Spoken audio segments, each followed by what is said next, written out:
ولمن خاف مقام ربه جنتان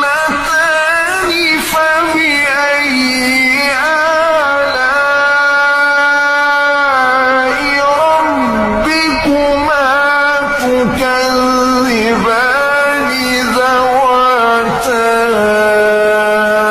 أفنان فبأي آلاء ربكما تكذبان فيهما عينان تجريان فبأي